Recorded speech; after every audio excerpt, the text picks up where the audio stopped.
Hello students, আশা করি প্রত্যেকে ভালো রয়েছো। আমার চ্যানেলে তোমাদের প্রত্যেককে স্বাগত। আজকে আমাদের আলোচনার বিষয় হলো ষষ্ঠ শ্রেণীর ইংলিশ লেসন 3 দ্য রেইনবো, যেটা লিখেছেন ক্রিস্টিনা জর্জিলা রসেটি। সেটা আজকে আমরা আলোচনা করব এই ভিডিওতে। সবার প্রথমেই বলে রাখি, যারা চ্যানেলে নতুন অবশ্যই চ্যানেলটিকে সাবস্ক্রাইব করে রাখবে নতুন নতুন ভিডিওগুলো দেখার জন্য। ভিডিওটা ভালো লাগলে তো অবশ্যই একটা লাইক করে বন্ধুদের সাথে শেয়ার করে দিও। তো চলো আলোচনাটা শুরু করি। দেখো কি বলেছে, ফার্স্টেই দিয়েছে আমাদের যে ক্রিস্টিনা জর্জিলা রসেটি 1830 থেকে 1894 অবধি was an English poet who wrote a variety of romantic, devotional and children's poems. তাই কি বলছে, ক্রিস্টিনা জর্জিলা রসেটি ছিলেন একজন ইংরেজ কবি যিনি বিভিন্ন রকমের অনুভূতিপ্রবণ, ভক্তিমূলক এবং শিশুদের জন্য কবিতা লিখেছেন। She is perhaps best known for her poem Goblin market. তাহলে কি বলছে, সম্ভবত তার কবিতা গবলিন মার্কেটের জন্য তিনি সবচেয়ে বেশি পরিচিত। এবার চলে আসছি আমরা পরেরটায়। 1 নম্বরে কি বলেছে, fill in the blanks with suitable ওয়ার্ডস।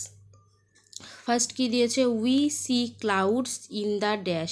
আমরা মেঘ কোথায় দেখতে পাই, তাহলে কি লিখব, we see clouds in the sky. আমরা আকাশে মেঘ দেখতে পাই। নেক্সট দিয়েছে, the sky gets clear after dash. আকাশ কখন পরিষ্কার হয়ে যায় না, বৃষ্টির পর। তাহলে কি লিখবো, the sky gets clear after rain.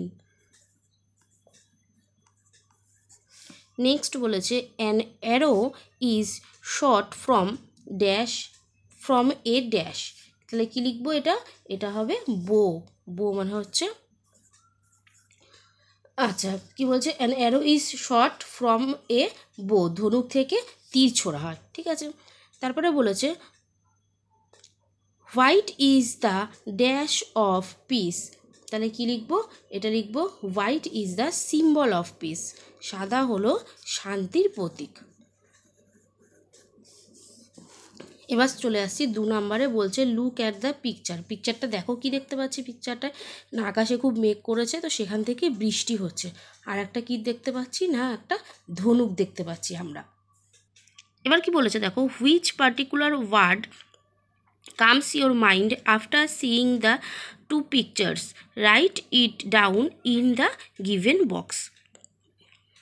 বলছে নিচে এই দুটি ছবি দেখার পর কোন বিশেষ শব্দটি তোমার মনে আসে নিচের বাক্সের মধ্যে সেটা লিখতে বলেছে। তাহলে এটা আমরা কি লিখব, এটা আমরা লিখব রেইনবো, রেইন আর হচ্ছে বো, তাহলে কি হচ্ছে রেইনবো লিখবো, অর্থাৎ হচ্ছে রামধনু। তাহলে এখানে কি লিখে দেবো, রেইনবো, ঠিক আছে। রেইন মানে বৃষ্টি আর বো মনে হচ্ছে ধনুক। এবার চলে আসলাম আমরা পেজ নম্বর 31-এ, কবিতাটা স্টার্ট করব। দ্য রেইনবো অর্থাৎ রামধনু। কি বলছে, boat sail on the rivers and ship sail on the seas, but clouds that sail across the sky are prettier than this. There are bridges on the rivers as pretty as you please, but the bow that breeds heaven and overtops the trees and builds a road from earth to sky is prettier far than this. তাহলে এবার দেখো কি বলছে, boats sail on the river. Boats মানে হচ্ছে নৌকা, তাহলে নৌকা, সেল মানে হচ্ছে ভাসা বা ভাসে, অন দ্য রিভার্স মানে নদীতে, নৌকারা ভাসে নদীতে, অ্যান্ড এবং ship sail on the seas, জাহাজ ভাসে সাগরে, but clouds that sail across the sky, কিন্তু মেঘেরা ভাসে আকাশে, আর প্রিটিয়ার দ্যান দিস, তাদের চেয়ে অধিকতর সুন্দর, মানে জাহাজ ভাসে সমুদ্রে আর নদীতে যে নৌকা ভাসে তার থেকেও সুন্দর হচ্ছে মেঘেরা যে আকাশে ভাসে।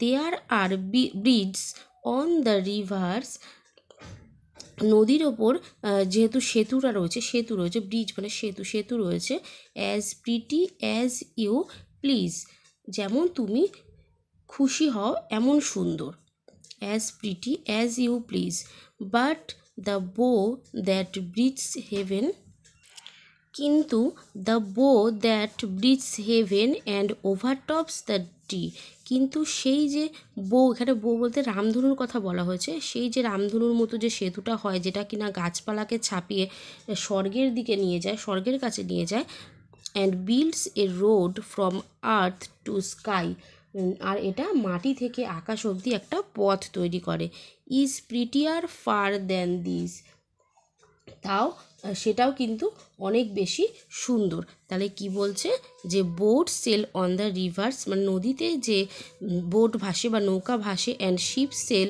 অন দ্য সিজ, এবার জাহাজগুলো যে সাগরের ওপর ভাসে, but clouds that sail across the sky are prettier than this, এগুলোর থেকেও আকাশে যে মেঘ ভাসে সেটা অধিকতর সুন্দর।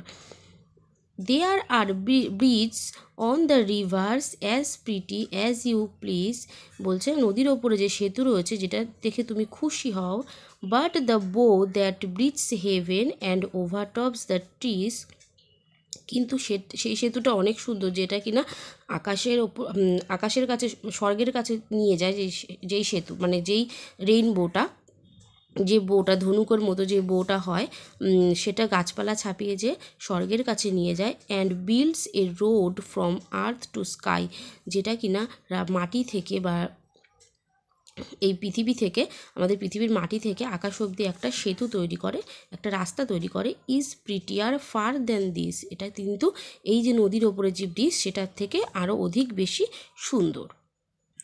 এবার নিচে ওয়ার্ড নেক্সটে কী দিয়েছে দেখো, প্রিটিয়ার মানে হচ্ছে মোর বিউটিফুল মানে অধিকতর সুন্দর, আর ওভারটপস লাইস অ্যাবভ মানে হচ্ছে ওপরে বিস্তৃত। এবার চলে আসছি দেখো আমরা অ্যাক্টিভিটি 1-এ কী বলছে, টিক দ্য কারেক্ট অল্টারনেটিভ, সঠিক উত্তরটা মাথায় টিক চিহ্ন দিতে বলেছে। Ships sail on the pond lake না সি, তাহলে শিপস সেল অন দ্য কী হবে, জাহাজ কোথায় ভাসে না জাহাজ ভাসে সমুদ্রে, এটা হবে sea. Clouds are prettier than rain and sky, boats and ships না রিভার্স অ্যান্ড সিস, তাহলে ক্লাউডস আর প্রিটিয়ার দ্যান, মেঘরা অধিক বেশি সুন্দর কার থেকে না এই যে জাহাজ ভাসছে আর নৌকা ভাসছে তার থেকেও সুন্দর, তাহলে কি হবে বোটস অ্যান্ড শিপস হবে। নেক্সট বলেছে the poet talks about a বো দ্যাট ব্রিথস হেভেন সি না রিভার, তাহলে এটা কি হবে হেভেন। বইয়ের যে বউটার কথা বলেছে সেটা, সেই বইয়ের ব্রিজটা কোন অবধি বিস্তৃত না স্বর্গ অবধি। The poet mentions that the road is from sky to earth, earth to river না আর্থ টু স্কাই, এটা হবে আর্থ টু স্কাই। পোয়েট যে রোডটার কথা মেনশন করছে সেটা কোথা থেকে না পৃথিবী থেকে আকাশ অবধি, পৃথিবীর মাটি থেকে আর কি আকাশ অবধি। এবার চলে আসছি অ্যাক্টিভিটি 2-তে, বলছে complete the following sentences with information from the text, text থেকে ইনফরমেশন নিয়ে আমাদেরকে সেন্টেন্সটা কমপ্লিট করতে বলেছে।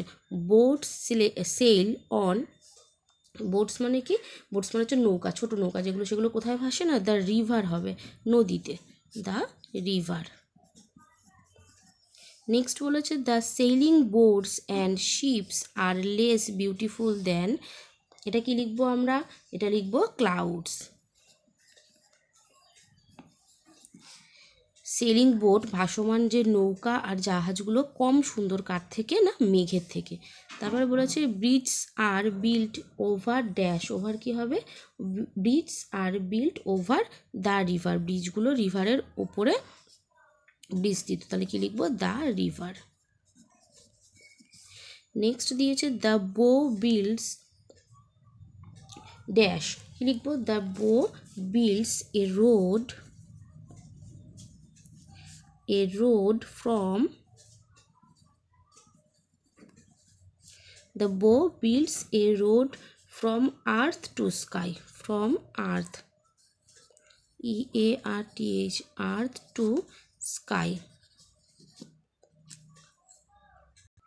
এবার চলে আসছি আমরা অ্যাক্টিভিটি 3-তে, কি বলছে অ্যান্সার দ্য ফলোয়িং কোশ্চেন, কোশ্চেনটার উত্তর দিতে হবে। Boats and ship sail on the water, নৌকা এবং জাহাজ জলের উপর দিয়ে চলে। while clouds sail across the sky, যখন কিনা মেঘ ভাসে আকাশে। State the difference in their manner of selling, এদের যে ভাষার ভেসে চলার যে পার্থক্যটা সেটা কি সেটা তোমাকে লিখতে বলেছে, বা এদের নিয়মটা কি, ভেসে চলার ডিফারেন্স যে ম্যানারটা সেটা কি লিখতে বলেছে। তাহলে এটার অ্যান্সারটা কী হবে? Boats and ships are sailed by man and engine, নৌকা এবং জাহাজ মানুষ এবং ইঞ্জিন দ্বারা চালিত হয়। They have a route on the water, তাদের প্রত্যেকেরই জলের ওপরে একটা চলার পথ থাকে। But cloud sail in the sky by natural way, কিন্তু মেঘ আকাশে প্রাকৃতিক গতিতে এগিয়ে চলে।